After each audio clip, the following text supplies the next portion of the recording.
बघा, उपनगरात आज नेमकं काय घडलं? धक्कादायक असा हा सगळा प्रकार आहे. खोपोलीत नगरसेविका मानसी काळोखेंच्या पतीची हत्या करण्यात आली आहे. ग्रामस्थ नातेवाईकांचा पोलीस स्थानकात घुसण्याचा प्रयत्न या ठिकाणी झाला या घटनेनंतर.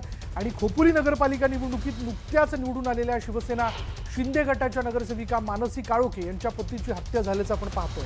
मंगेश काळोखे असा हत्या झालेल्या नगरसेविकाच्या पतीचं नाव आहे. मुलीला शाळेत सोडून परत येत असताना काळ्या रंगाच्या कारमधून आलेल्या व्यक्तींनी त्यांच्यावरती हल्ला केला आणि त्यात त्यांचा मृत्यू झाला.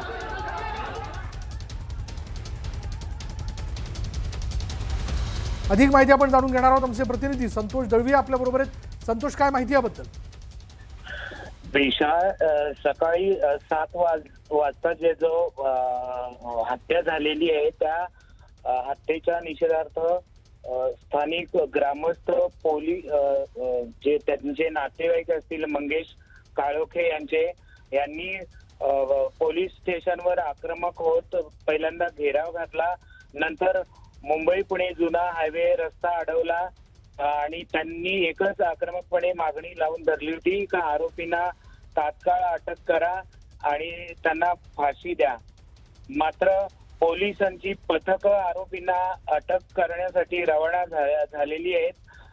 पुन्हा तरी पण त्या आक्रमक आंदोलकांचं समाधान होत नाही. पुन्हा ते आंदोलक पोलीस स्टेशनमध्ये घुसण्याचा प्रयत्न केला, पण पोलीस बंदोबस्त मोठ्या प्रमाणात असल्याने त्यांना तिथेच रोखून धरण्यात आलं आहे. विशाल, धन्यवाद या सगळ्या माहितीबद्दल. तर विरोधकांप्रमाणे सत्ताधारी भाजप शिवसेना युतीच्या जागा वाटपाच्या चर्चेला वेग आलाय. मुंबईसह प्रमुख महापालिकांमध्ये हे दोन्ही पक्ष एकत्रितपणे निवडणुकीला सामोरं जाण्याच्या तयारीत आहेत. पण आजही काही महापालिकांमध्ये जागा वाटपावरनं रस्सीखेच सुरू आहे. काही जागांवर दोन्ही पक्षांकडून दावा ठोकण्यात आल्यामुळे तिढा निर्माण झालाय. दरम्यान एकनाथ शिंदे आणि भाजप प्रदेशाध्यक्ष रवींद्र चव्हाणांमध्ये बैठकांवर बैठका होत आहेत. या जागा वाटपाला अंतिम स्वरूप देण्यासाठी पुन्हा एकदा बैठक होणार असून शनिवारी त्यावर शिक्कामोर्तब होण्याची शक्यता आहे. बंडखोरी टाळण्यासाठी रस्सीखेच असलेल्या जागांची उमेदवारी शेवटी घोषित करण्याची रणनीती युतीच्या नेत्यांनी आखलेली आहे आणि शिवसेना समन्वय समिती नेत्यांची आज रात्री महत्त्वाची बैठक होऊ घातली आहे. शिवसेनेच्या वाट्याला आलेल्या जागांवरील उमेदवार आज निश्चित केले जातील.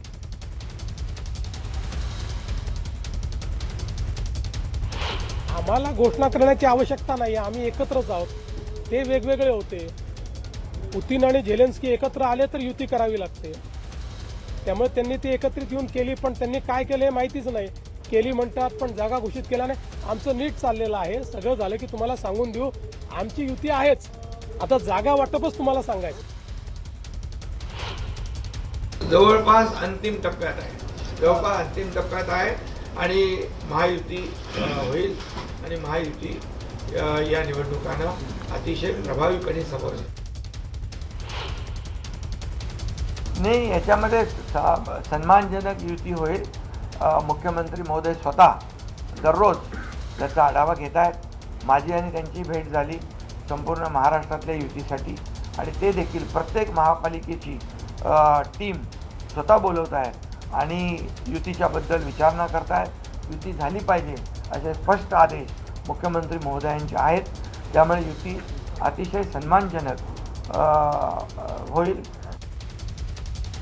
पुण्याचे माजी महापौर आणि राष्ट्रवादी शरदचंद्र पवार पक्षाचे माजी पुणे शहराध्यक्ष प्रशांत जगताप यांनी आज काँग्रेस पक्षामध्ये प्रवेश केला. शरद पवारांच्या राष्ट्रवादी काँग्रेसची साथ सोडल्यानंतर प्रशांत जगताप यांना शिवसेना ठाकरे गटाकडून आणि शिवसेना एकनाथ शिंदे यांच्या पक्षांकडून ऑफर देण्यात आली होती. मात्र पुरोगामी विचारधारेशी ठाम असणाऱ्या पक्षासोबत आपली पुढील राजकीय वाटचाल असेल असं त्यांनी स्पष्ट केलं होतं. आणि त्यानुसार आज मुंबईतील टिळक भवनात जगताप यांनी काँग्रेसचा झेंडा हाती घेत पक्षप्रवेश केला आणि या पक्षप्रवेश सोहळ्याला काँग्रेस प्रदेशाध्यक्ष हर्षवर्धन सपकाळ, विजय वडेट्टीवार यांच्यासह काँग्रेसचे इतर महत्त्वाचे नेते उपस्थित होते. पक्षप्रवेशावेळी गोविंद पानसरे यांचं शिवाजी कोण होता हे पुस्तक जे आहे ते देऊन स्वागत करण्यात आलं. अशा प्रकारचं निमंत्रण दिलं. मी माननीय उद्धव साहेबांनी सुद्धा मनापासून आभार मानतो की त्यांनी मला या संदर्भामध्ये माझ्याशी चर्चा केली. पण मी काँग्रेसी विचाराचा पाईक आहे. म्हणजे मी राष्ट्रवादी काँग्रेस पार्टीमध्ये होतो, काँग्रेसी विचार माझ्या या ठिकाणी रोमारोमात होता. मी शाहू फुले आंबेडकरांची विचारधारा मानणारा आणि त्याप्रमाणे रोज रस्त्यावर उतरून संघर्ष करणारा कार्यकर्ता आहे. मला आज वयाच्या 47व्या वर्षी पुढची 30 वर्षी जी खुणावत आहेत ती एवढीच आहेत की आपल्याला या राज्यातून या देशातून भ्रष्टाचारी जातीवादी धर्मवादी मंडळी हटवायची, मनोवादी वृत्ती हटवायची. दरम्यान या पक्षप्रवेशावेळी राज्यात विजयी झालेल्या काँग्रेसच्या नवनिर्वाचित नगराध्यक्षांचा काँग्रेसकडून सत्कार करण्यात आला आणि या निवडणुकीत सत्ताधाऱ्यांनी दडपशाही केल्याचा आरोप करत काँग्रेस नेते विजय वडेट्टीवार यांनी सत्ताधारी महायुतीवरती घणाघात केलेला आहे. अरे ठीक है, आज दिन तुम्हारा ही मस्ती है, कल हमारा दिन आने दो, फिर हम भी दिखाएंगे तुम्हारी मस्ती क्या है, वो भी हम निकालेंगे. ही पद्धत आहे राजकारणाची, हा नालायकपणा आहे, ही गुंडगिरी दादागिरी या राज्यामध्ये चालली आहे, जी मस्ती चालली आहे सत्तेची.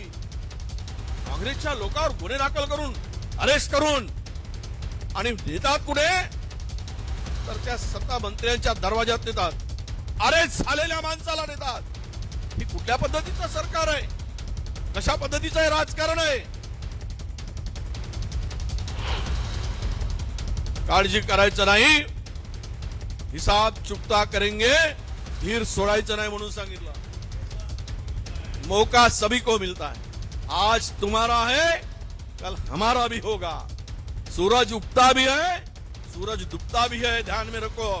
कोणाच्या परमनंट काही बापाची सत्ता नाही, कोणी काही परमनंट त्या खुर्चीवर आसीन राहून आयुष्य घालवत नाही. हे सत्तेचं मुकुट हे बदलत असतं, हे लक्षात घेऊन काम केलं पाहिजे.